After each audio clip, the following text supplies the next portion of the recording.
diante, olha só o que o falso profeta faz. Ele faz assim, ó, também opera grandes sinais, de maneira que até fogo do céu faz descer, que nem Elias, que nem as testemunhas de Deus, os verdadeiros profetas.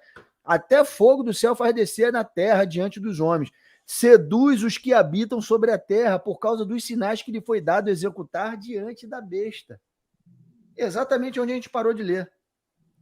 Quem é semelhante à besta, quem vai poder combater contra eles? Eles dizem isso, porque eles veem assim, imagina só, a gente hoje, para experimentar um poder de Deus, precisamos entrar em jejum, em oração, com muita dificuldade. Quando a gente consegue falar para alguém, nossa, eu manifestei isso na minha vida, as pessoas não acreditam. Agora vem alguém, literalmente faz isso acontecer. Não, peraí, só um pouquinho. Esse é o cara.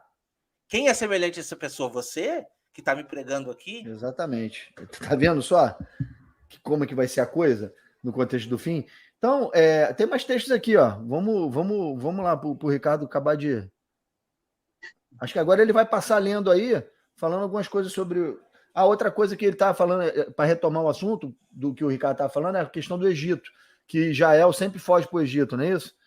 Sempre foge para o Ocidente. Agora com os Estados Unidos, Inglaterra... Acho que parou nesse ponto aí, não foi isso, Ricardo? Foi, exatamente. E a gente percebe, né, irmãos, que essa questão de se inclinar para o sul, para o ocidente, é algo que vai apontar para os últimos dias também. E quando as religiões abraâmicas estão ali, principalmente as duas casas de Israel, estão predominantemente inclinados para o ocidente, o mundo num colapso só.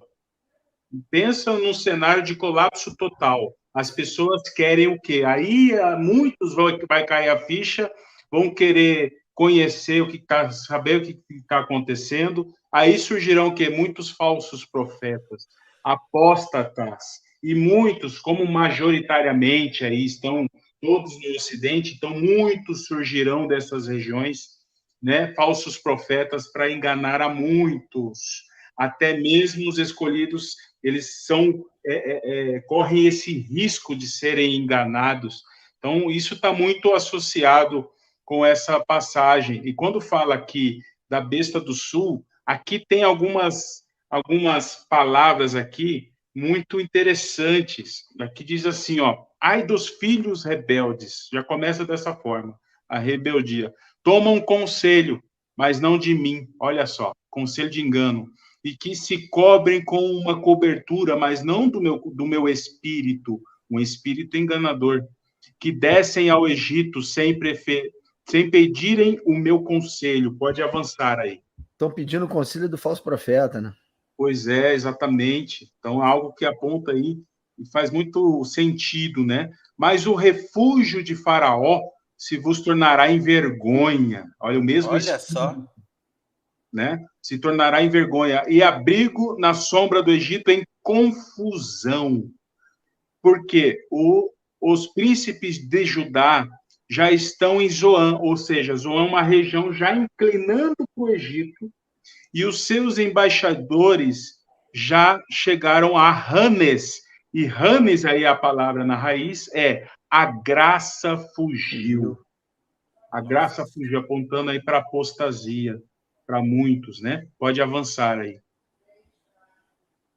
E aí, tem uma palavra muito interessante aí.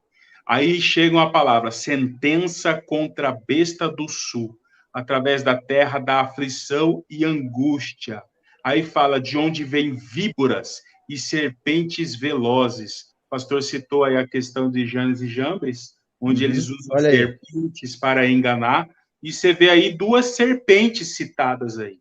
Para mim, é conexão direta com Janes e Jambres, porque tem duas víboras aí, duas serpentes sendo citadas.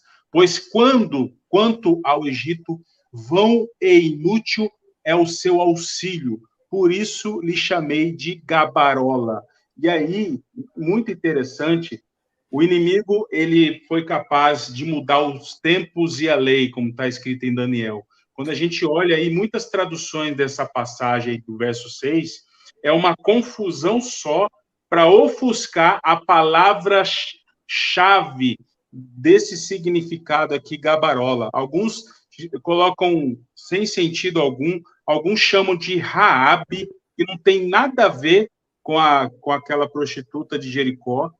A palavra no original aí é Harabe, que significa dragão, uma besta relutante. E faz muito sentido com o que a gente está falando. E fala de orgulho, fala de rebeldia, fala de arrogância, fala de rebeldes. E está associando com a apostasia, aí, no meu entendimento. E aí tem uma filhos da desobediência. Filhos da desobediência, exatamente. Então, faz muito sentido. E aí, em Jó, tem essa palavra também. Só 3 passagens nas Escrituras tem essa palavrinha. E sempre vai apontar para o Egito. Um nome simbólico para Egito, porque também vai mostrar um monstro mítico marinho. Então, tem um sentido bem espiritual mesmo. E em Jó está escrito assim, ó: Deus não revogará a sua própria ira, debaixo dele se encurvam os auxiliadores de Harabe, do dragão, da besta da terra. E aí a gente percebe tudo isso, irmãos, tudo isso, que neste mesmo espírito do dragão, da besta, do falso profeta, existirão muitos auxiliadores da besta da terra, auxiliadores, e a gente está olhando aí muitos apóstatas, cristãos e judeus, atuando nos últimos dias. Pode avançar aí para o próximo. O pastor já citou, né, essa parte de Janes e Jambres, pode avançar.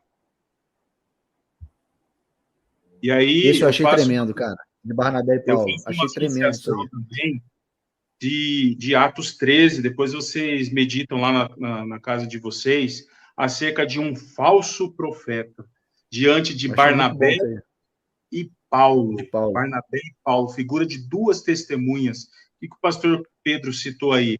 Que Esmirna e Filadélfia terá ali adversários que se dizem judeus e não são, sinagoga de Satanás, apóstatas. E esse falso profeta aí, ele tinha 2 nomes. Um nome de origem judaica, que é Bar Jesus, filho de Jesus. Olha só a ousadia do inimigo. E ele tinha um nome de origem gentílica, que se chamava Elimas, homem sábio.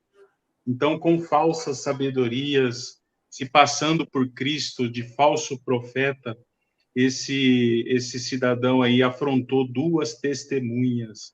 Igualzinho, Janes e Jambres, Arão e Moisés, igual. Exatamente. Exatamente. Eu achei muito boa essa pegada tua aí, cara. Achei muito bacana isso aí, cara. Muito bom. Eu fui lá olhar para ver o nome, eu já tinha lido Atos, mas eu não lembrava desse Bar Jesus. Eu falei, cara, eu não tô acreditando que esse cara meteu essa de Bar Jesus. Aí fui lá ler e falei, caraca, é Bar Jesus mesmo. O cara se chama filho de Jesus, cara. Olha que petulante, cara. O falso profeta ainda. Exatamente, um falso profeta. Então, essa passagem, para mim, ela chancela esse entendimento, sabe, irmãos? E Pedro, ele vai citar ali, 2 Pedro, capítulo 2, do 1 ao 3, ali, ele fala de falsos profetas surgirão entre vocês, ele fala assim. E aí tá falando para a igreja. Então, na igreja vão surgir aqueles apóstatas, aqueles que vão ser realmente falsos profetas. Então, a gente fala que essa besta da terra, ele vai exercer autoridade para atender o quê? A primeira besta. Em nome dela, né, de fazer sinais e prodígios. Isso aí. Ele vai atuar para satisfazer os desígnios do anticristo, que é o imperador ali, o dominador, o maioral desta estrutura organizada aí das trevas aí. Caraca, sabe? Ô Ricardo, tu tá vendo como é a antítese total da obra de... Esses caras do falso profeta estão fazendo o papel da gente, dos profetas, para preparar o caminho para o Rei do Norte, cara. Eles estão fazendo a mesma coisa. Tudo que a gente faz é para levar para ele. E tudo que os falsos profetas fazem é para levar para o Rei do Norte. É a mesma coisa, cara. É a mesma coisa. Porque o Rei do Norte, ele é dono. Com ele tá o poder político, econômico, militar. Assim como o nosso Senhor também tem o poder político, econômico e militar, porque ele é aquele que vai trazer, depois de 7 anos, é igual José, é que depois de 7 anos de angústia, vai trazer fartura de alimentos no seu reino, que nem foi no Egito. É ele que vai trazer a guerra e vai resolver definitivamente o problema da paz. É ele, entende? E é ele que vai trazer um reino teocrático que não vai ter mais adoração a nenhum outro Deus estranho, apenas a divindade dele. Então, cara, você vê que é obra e anti-obra. Exatamente isso. Isso é muito interessante, irmãos. A gente vê a primeira metade da semana, Olá e Olibá, já causando tumulto. Mas aí, na segunda metade, a coisa vai se intensificar tanto. Por quê? Porque Satanás sabe que lhe resta pouco tempo. E aí ele vai investir todas as suas fichas para poder aniquilar com a humanidade, enganar a muitos e arrastar muitos aí para a perdição. Quero fazer só um breve comentário Vai lá. acerca desses espíritos enganadores. Que aqui fala, né, que são espíritos de demônios que realizam sinais miraculosos, eles vão aos reis do mundo a fim de reunir para a grande batalha. E aí, quando fala de espíritos enganadores, me veio aqui a 1 Timóteo, capítulo 4, verso 1, que diz assim, ó, o Espírito Santo afirma expressamente que nos últimos tempos, nos últimos dias, lá no desfecho, né, alguns se desviarão da fé e darão ouvidos a espíritos enganadores e a doutrina de demônios, sob influência da hipocrisia, de pessoas mentirosas, de consciência cauterizada. E lembra quando nós tratamos sobre o dragão, que é a antiga serpente, dá poder e autoridade à besta, e essa besta é a besta que levanta do mar, o anticristo, e a besta da terra, ela vai agir no poder da primeira besta. Ou seja, por isso que são 3 espíritos iguais, são 3 rãs, espíritos que agem na mesma força, realizam os mesmos sinais e maravilhas de engano, porque vem do dragão que passou para a besta e é exercida também pelo falso profeta. E esses espíritos enganadores vai apontar para os falsos cristos também, para os falsos profetas, toda estes que apostataram da fé e que mudaram de lugar, né? Deixaram de servir ao Senhor e passaram a servir ao anticristo com sinais e maravilhas do iníquo. Então, quando os 3 espíritos saem, né, dessas 3 pessoas, né, do dragão, da besta, do falso profeta, para ir até os reis do mundo e trazê-los, é como se fosse uma cartada final da iniquidade. E fizeram tudo o que tiveram que fazer, e estão vendo o Senhor já movendo para exterminá-los, é como se fosse o ato de desespero da iniquidade. Esses espíritos enganadores, né, irem e trazer todas as nações para a grande batalha. Mas nós sabemos que tudo isso já arquitetado pelo Senhor desde a fundação do mundo. É isso.